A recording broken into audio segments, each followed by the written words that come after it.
This is the introduction to wedging.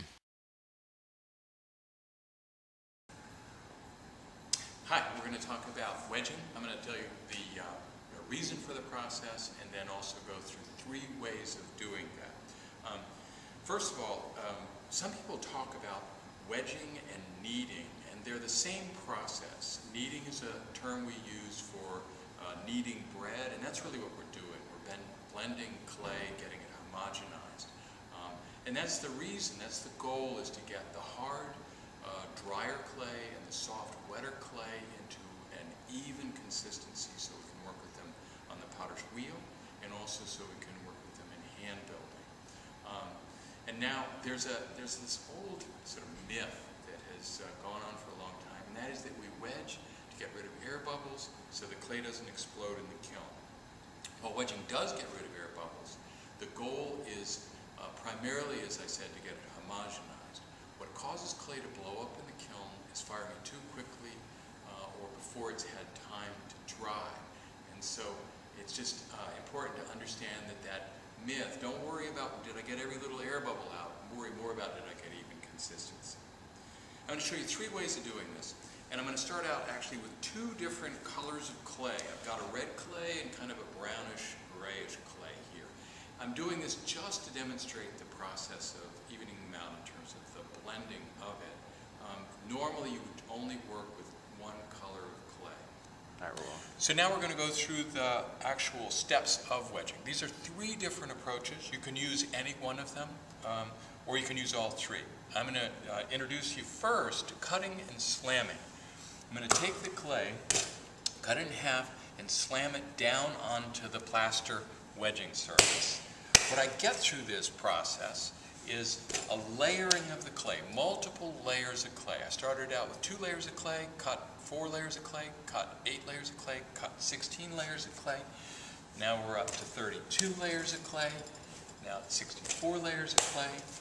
Now it's 128 layers of clay. Now it's 256 layers of clay. Now it's 512 layers of clay. And we've now got 1,000 layers of clay, and you can see that it's fairly well blended in already into that clay, which is our real goal, to get homogenized clay. The second way, and this is one way that I'd encourage everybody who's getting started to at least use this method, and this is called the ram's head. What I'm doing is pulling the clay towards me and pushing away with the heels of my hand.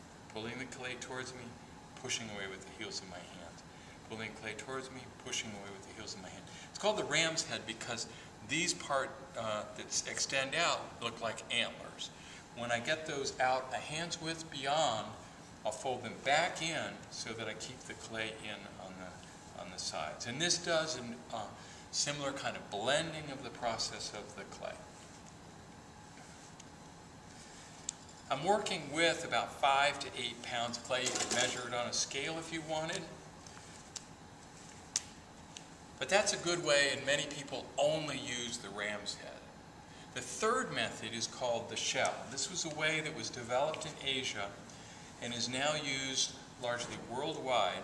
It's more difficult. I wouldn't encourage you to start here, but what it does is it gives me a wonderful way of blending the clay in a kind of a spinning cone shape, and it extrudes the clay out the base, it comes into the side and walks back in through my hands. And you can actually watch this. This little ball of clay is going to be stuck at the bottom of that funnel, bottom of that cyclone of clay, and it's going to walk around the edge of this shell of clay back into my hands again. And the way that I do this is that when I raise the clay, I have a little bit of a twist. So my hands move forward, the force is the same from both of the heels of my hands into the mound of clay. And I'm getting a blending, a twisting, a turning, and you get to see a little bit of the opening up of the clay here at the edge. As I get clay ready now to take to whatever process I'm going to work, I'm going to gradually start lowering my elbows, bring this down so that I get a low cone, and I can take this then to the potter's wheel. So that just gives an overview of wedging.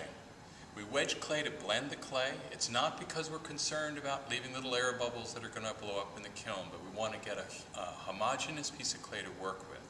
And then we've got 3 different ways that we can approach. We can use the cutting and slamming, we can use the ram's head, or we can use the shell.